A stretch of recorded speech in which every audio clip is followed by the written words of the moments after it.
Hello everyone. In that video I will show you game played in Candidates tournament Zurich 1953, famous game played between Alexander Kotov and Mark Taimanov, two very strong Soviet Union players. Well, in that game Alexander Kotov was white and started with c4. Taimanov answered with knight f6, g3 happened, e6, bishop g2 and d5. Some kind of Catalan happened and white continues with knight f3, d4 happened. Nowadays d takes c4 is more common option, but in that game Kotov went for d4. White used moment to play aggressively on queenside with b4. Generally, white idea is advancing his queenside pawns, supported by bishop g2, to gain space and gain initiative on that part of the board. Black prevents that with c5. That's just one of many solid options, and bishop b2. Activating bishop, c takes b4 of course will not satisfy black because pawn on d4 is lost, and white will build strong pawn center in next stage of the game. Queen b6, very tense play for both players in opening. While pawn b4 is pinned, b takes c5 is not possible because queen takes b2. Queen b3, once again black will not take on b4 because losing of pawn d4, and he preferred knight c6. And now b5. White didn't like b takes c5 because that pawn will be taken with black bishop f8, and knight b4 can follow with some threats with knight c2 for instance. And after b5, white forced black to find good place for that knight. Game happened knight a5. I think not so many players will play that move. What for? Well, knight could go to e7 and g6 with idea e5, or maybe to b8 and later to d7. Knight on a5 will be somehow misplaced, and black will have problems later with that knight on the rim of the board. Queen c2, bishop d6 and e3. Once again white is attacking d4 pawn. It will be risky for black to take d takes c because white will take f takes c, and after castling knight on f6 will be in problems, targeted by bishop b2 and rook f1.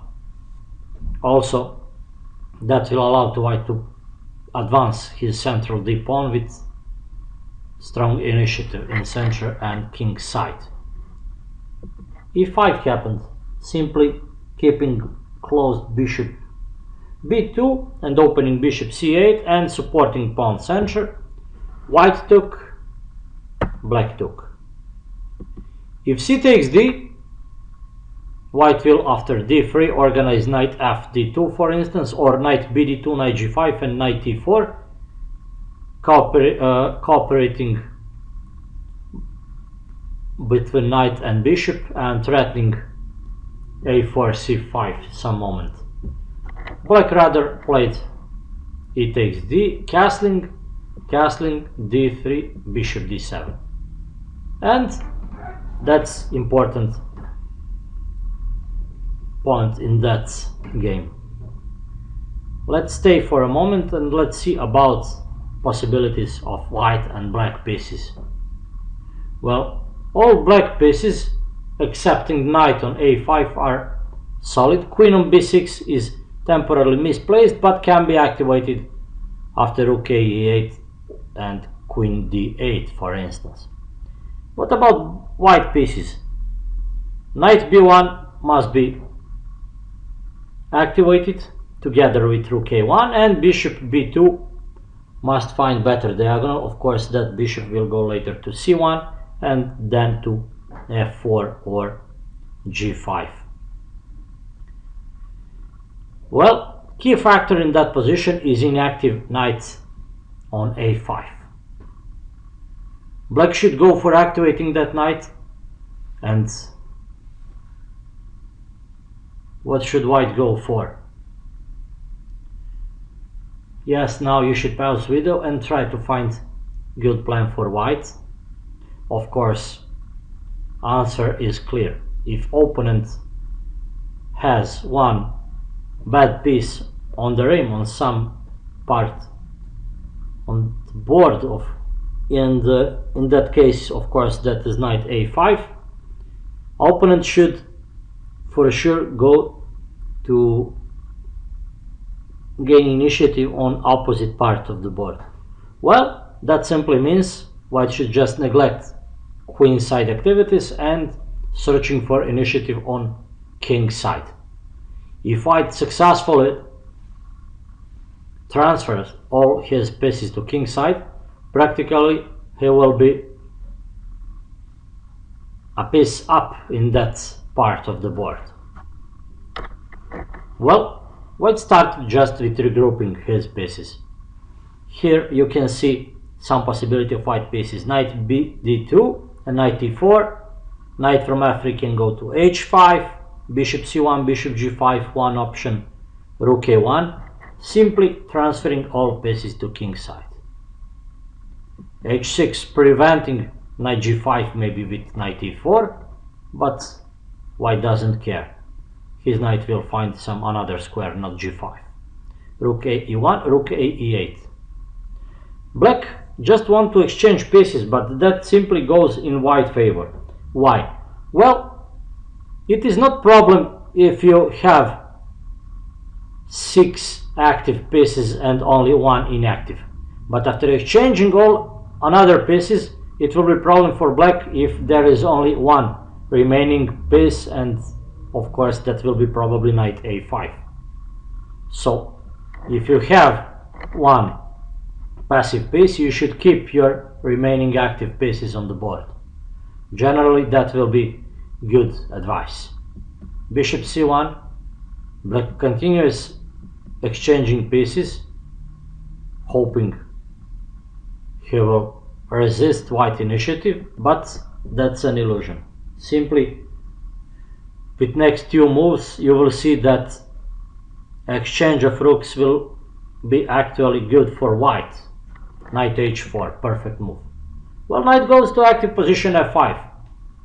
From there, knight will make strong pressure against black. Kingside. a6. Now white must play a4.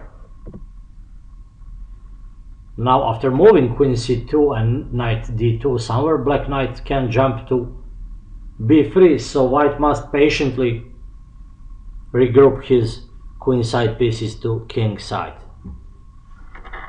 Queen a7 happened, hoping for opening file and maybe intending b6, knight b7. But if black wanted to do that, he should do it immediately. A takes b, and queen c7, for instance, was more solid. Knight f5, bishop f8. Now see, in last few moves, white knight transferred to f5 and black bishops go to 8th rank to full passivity, and also black queen goes to passive position a7. That's proof it's proof that there are problems for black. Knight e4. Perfect.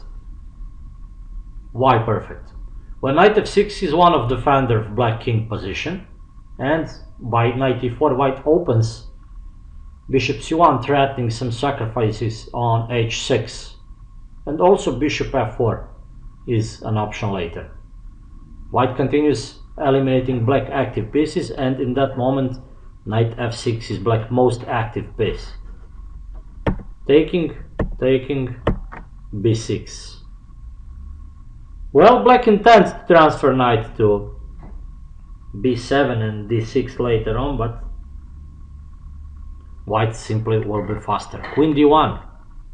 What for queen d1? Well, with idea queen g4 attacking g7 and h6. Queen e2 is not good option because knight b3 is allowed, so it's better to transfer queen there after queen d1. Simply, that's more precise, not giving black chances to play knight b3. Taking, and black simply decided not to play knight b7, bishop d7 was preferred, and queen h5. It's time to attack. White simply step by step transfers all his pieces to kingside, and now already there are huge problems for black. So many threats are there. Bishop h6, one of them. G takes, knight h6 with very dangerous attack. Somehow, even if black queen goes to a1, white king has comfortable place on g2. After bishop e6, bishop f4 happened. Now knight b3. Finally, knight a5 comes to play, but it will just jump from one to another squares, desperately searching for same row. Well, now it starts funny. You will see what will happen with black knight. Queen d1, temporarily attacking knight. Probably there was some better solution for white, but I suppose both players happened Titans in that game, and queen d1 was played just to avoid some black tricks. Queen a2, activating queen, defending knight, and h4, very good move. What's idea? Well, white wants to stop black g5 in some moment, and even to advance that pawn further to h5. After that, black will not be able to play g6. Somehow white will try to use diagonal e4 to h7 in order to attack black king. Knight a1, h5, and knight c2. Now it's funny. Looks like black knight must visit all queenside squares at least once. Very funny jumps, but simply not useful at all. Now white could simply play, instead of bishop e5 happened in game, he should play simply bishop c7, attacking b6, which will be lost. Queen cannot defend that pawn because knight is under attack. Probably because of Zeit, white forgot about that move, forgot about that possibility, and bishop e5 happened. Queen b2. Black pieces are just imprisoned in that part of the board. Finally bishop c7, knight f3, and after knight a3, queen g4. Of course bishop b6 would lead to a win, but queen g4 was preferred, intending knight h6. Queen from c1 defends h6, knight b1. And after bishop a4, everything is over. Bishop f4 closes that diagonal, and pawn h6 is lost. Black tried with queen, with covering that queen attack with knight d2, threatening queen f1 maybe, but simply white retreats. Queen e2, and finally knight is lost and game is over. There is no check on f1, knight is pinned, and black resigned in that moment. So simply white follows very basic strategy. Everything started from that point. If opponent has some very badly placed piece on the rim in some part of the board, just transfer battlefront to opposite part of the board, where you will practically have an extra piece. White just after knight bd2, rook a e1, bishop c1, knight h4, queen d1, and queen g4. Simply transfer that all that pieces to kingside, creating so many threats against black king, and simply black was unable to eliminate all that threats. Hope you enjoyed that video, and See you soon with a new material. Bye bye to all.